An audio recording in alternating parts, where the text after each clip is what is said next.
কাল গিয়েছিলাম একটা বার্থডে পার্টিতে। জন্মদিনটা ছিল আমার বান্ধবীর মেয়ে, মানে আমার ছেলের বান্ধবী প্লাস আমার বান্ধবীর মেয়ে। ছোট্ট করে একটা ভিডিও করেছিলাম, ভাবলাম আপনাদের সঙ্গে শেয়ার করেই দিই।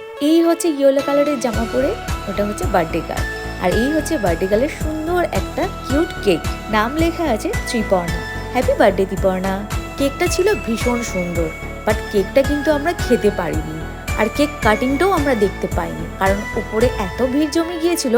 আমরা চলে গিয়েছিলাম নিচে, মানে আমি আর আমার আরেক বান্ধবী নিচে গিয়ে স্টার্টারে চলে গিয়েছিলাম। স্টার্টারে ছিল চিকেন পকোড়া আর কফি। আমি স্টার্টারে নিয়েছিলাম চিকেন পকোড়া, আমার বান্ধবী নিয়েছিল কফি। কফি আর চিকেন পকোড়া খেয়ে আমরা উপরে চলে এসে বেশ খানিকটা সময় কাটিয়েছি। সময় কাটাবার পরে আমরা খেতে বসে গিয়েছিলাম, কারণ রাত অনেকটাই হয়ে গিয়েছিল।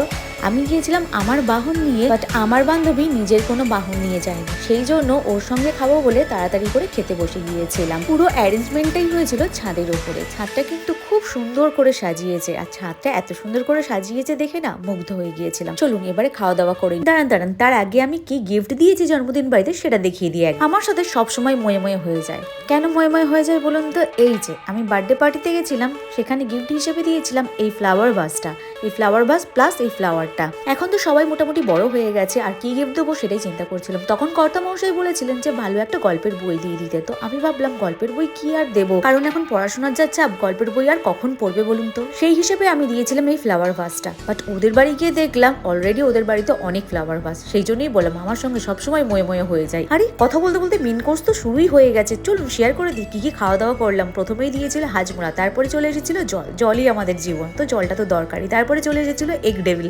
এগ ডেভিলটা ভীষণ টেস্টি হয়েছিল। তার সঙ্গে দিয়েছিল কাসুন্দি আর দিয়েছিল স্যালাড। তারপরেই চলে এসেছিল কড়াইশুটির কচুরি। হ্যাঁ, এটা কড়াইশুটির কচুরি মনে হয়। আমি এগ ডেভিলের এগটা খেতে ভালোবাসি, বাট ওই মশলাটা খেতে আমার ভালো লাগে না, সেই জন্য মশলাটা সাইড করে দিয়েছিলাম। এদিকে আমি আর আমার কর্তা মশাই বসেছিলাম, ওইদিকে আমার বান্ধবীর ছেলে আর আমার ছেলে বসেছিল, আর ওই দিকে বসেছিল আমার বান্ধবীর হাজবেন্ড। তারপরেই চলে এসেছিল চানা মশলা, মানে চানা পনির মশলা। তো ওটা খাওয়া কমপ্লিট হয়ে গেছে, পাত একদম পরিষ্কার। তারপরেই চলে এসেছিল ফ্রাইড রাইস, তার সঙ্গে চলে এসেছিল বড় বড় মাছের কালিয়া। আর আমার পাতে পেটি পড়েছিল, আর আমার ছেলের পাতে পড়েছিল গাঁথা। তো ওর সঙ্গে আমি এক্সচেঞ্জ করে নিয়েছিলাম। ও বেচারা ছাড়াতে পারে না, বাট মাছটা আমি নিজেই ছাড়িয়ে খেতে পারিনি। যাই হোক, তারপরে চলে এসেছিল চিলি চিকেন। তারপরে ছিল খুব সুন্দর একটা আমের চাটনি। পাঁপড়টা খেয়ে ফেলেছি, শুধু টুকরোগুলো দেখালাম আপনাদের। তারপরে ছিল মিষ্টি পায়েস। ব্যাস ইতি, এই হচ্ছে জন্মদিন বাড়ির মেন কোর্স।